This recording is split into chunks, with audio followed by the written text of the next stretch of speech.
বন্ধুসকল নমস্কাৰ। আমি বংশৰৰ ভৃংগেশ্বৰ দেৱালয়লৈ দৰ্শন কৰিবলৈ গৈ আছোঁ। এয়া অকণমান তাৰেই দৃশ্য চাওকচোন। আমি বাইকেৰে আমি ভৃংগেশ্বৰ এই দেৱালয়লৈ গৈ আছোঁ।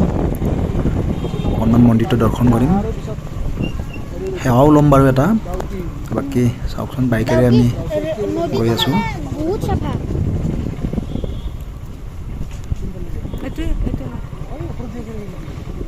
এয়া চাওকচোন মন্দিৰটোৰ কিছু দৃশ্য।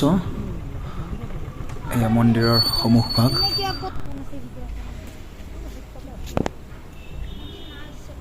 ভৃংগেশ্বৰ দেৱালয় মানে এয়া শিৱ মন্দিৰ হয়। এয়া মোৰ সহধৰ্মিনীৰ সৈতে আৰু সেয়া ভাগিন, আমি তিনিজনে বাইকেৰে এই ভৃংগেশ্বৰ দেৱালয়লৈ দৰ্শন কৰিবলৈ গৈ আছোঁ।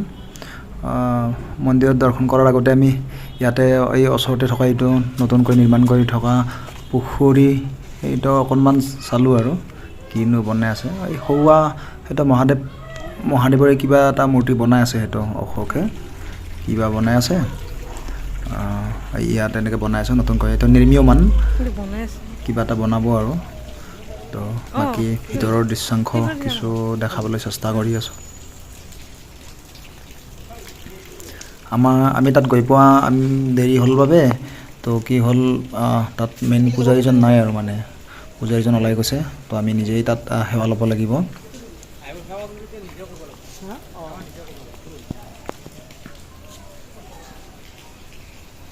তো আমি ভিতৰলৈ গৈ আছোঁ। চাওকচোন ভিতৰৰ কিছু দৃশ্যাংশ, এই মন্দিৰৰ ভিতৰৰ দৃশ্যাংশ কিছু। পৌৰাণিক মন্দিৰ, ভাল লাগে ঠাইখিনি, পৰিৱেশটো মানে ভাল লগা ঠাই আৰু এটা ভক্তিভাৱ অহা ঠাই, ধুনীয়া, ভাল লাগে। পাহাৰৰ তলত যিহেতু পাহাৰখনৰ গাঁতি লাগি আছে, তো ভাল লাগে আৰু।